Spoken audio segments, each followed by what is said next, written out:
Well, and also, and this is arguably one of the problems of self-publishing. You have to do all your own promotion. Oh gosh, yes. But before we get into that, and clearly you have some stories to tell. Oh my gosh. Before we get into that, let's also point out that most people nowadays would be starting with a small press. Most of the major presses would take new writers. It's just the way the business has evolved.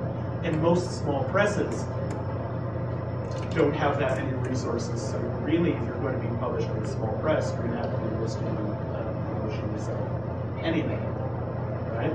So that may seem like a daunting thing, it may seem like a barrier to self-publishing, but in fact, it probably isn't.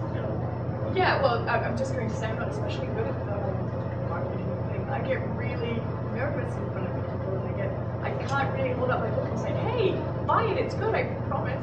My mom said it was. Please? I can't, the whole marketing thing is completely alien to me. I'm not especially good at that. But like you said, if you are published traditionally, it happens to be with a small press, which for most new authors in this working way, it is. You have to do that kind of thing anyway. Sorry, and for the big publishers, they're not going to spend the money on mid-list or smaller writers, so you have to do your own promotion with them as well. In fact, you might get more loss with the big price than with the small price, because you're just one of 30,000 people that they work with. Of course, though, with small presses, most of the startups don't last. So you have to be careful with your contracts as well if you're going with a small press.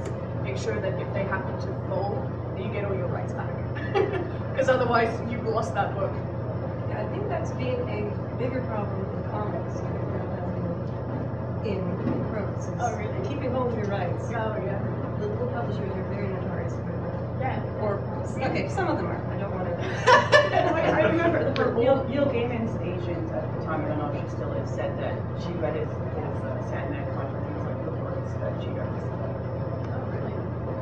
Well, on the topic of rights, I was wondering if that factors into the decision to self-publish or not, because I know some people feel very comfortable saying, I don't have to worry about all this international rights stuff or all the baggage that goes with it. I just want to write it, I don't want to be involved, but having that control also involves doing the work and understanding a lot of rather complex and arcane legislation.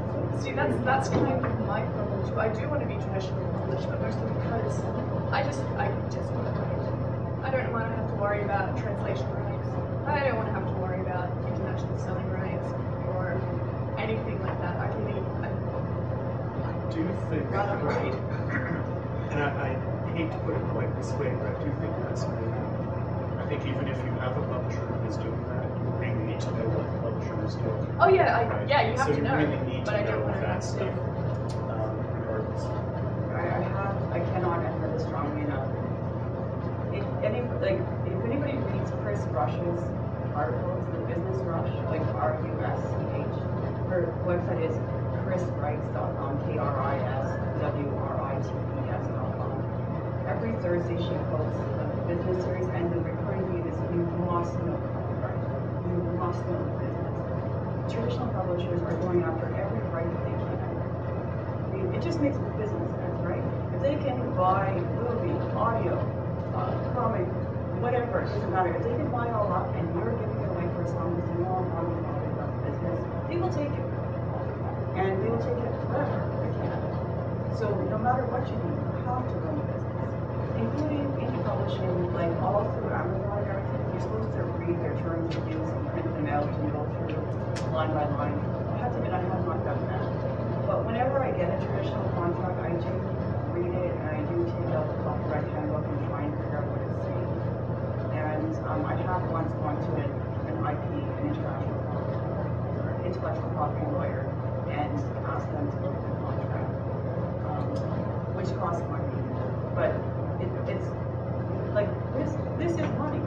We're as writers, we're so disempowered. We're just told nobody wants it. The gatekeepers are closed. But we are actually the content providers. Without the stories, we have nothing. So that is like, there is gold on their hard drive, and you have to like kind of control and manage it effectively, no matter what you're teaching. And it's the same thing with self-promotion. I know a lot of writers who I'd rather that the publisher do all the promotion. I just want to sit and write about it. And I've been pointing out to people that that has never been the case. Right? Mark Twain did interviews. Okay? Most of the famous writers that we know have done a lot of press, a lot of interviews, a lot of promotion. A lot of them come to cons to promote their work. Promotion has always been part of the package, and you can't get away from it. Right? Now, what I will say, I used to be, or I consider myself a recovering shy person. A recovering shy person. I used to be terrified of groups, standing up in front of groups and talking. And one of the things that actually helped me get over that was teaching at a university. Because when you've got 20 people in the room who are looking to you as an expert, you eventually decide, oh, maybe I am. It doesn't have to be that, but what I am saying is that if you're not comfortable with people, you will do it. You will get there with experience. Oh, yes, no, I fully expect that. Not necessarily having Dr. Doom walk into the room. That's not going to necessarily make anybody more comfortable speaking. Welcome. Have a seat.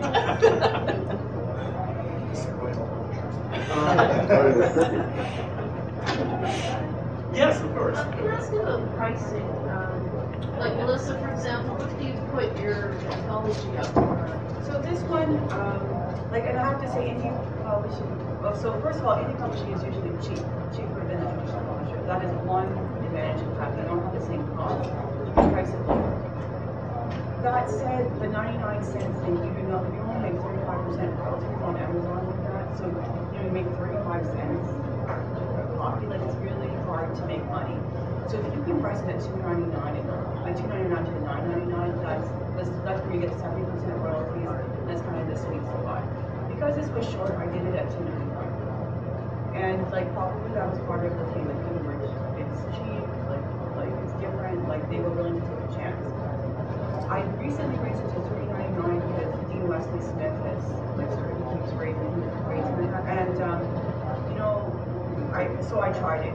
He also said if you have a print book out, usually print is more expensive just because of the cost. Yeah, I'm confused for you. You're not selling print for $2.99. No, sorry. This one is $9.99. Okay. So when he said that it looks too unbalanced if you have a very different amount, so that you sort of 50% of the price ebook and then 100% print. And sorry, a rule of thumb for print is just that if you put it on expanded distribution for Amazon on a CreateSpace, if you choose to use CreateSpace, at least a $2 profit.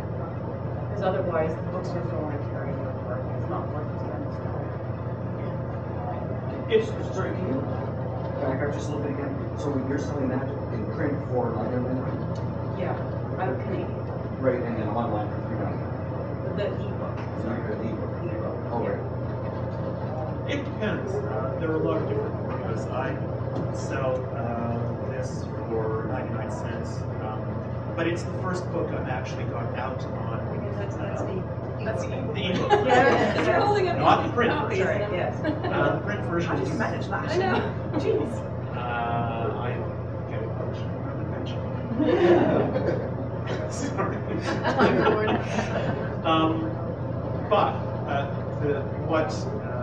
my web goddess, who is the person who advises me on these things, says is when you have several books, you can price them differently. And what I'm doing is the most recent book will be 99 cents. When I get another ebook out, hopefully next year, that will be 99 cents, and this will go up to $5.99. Right. So the idea is that the most recent book will be the cheapest to lure people in, and once they've read that, if they like it, then you sell the other books that you have. Yeah, I was that for series. Yeah. Sorry, the first book is cheap or free, and then like book, up to 8 is like you pay the full price.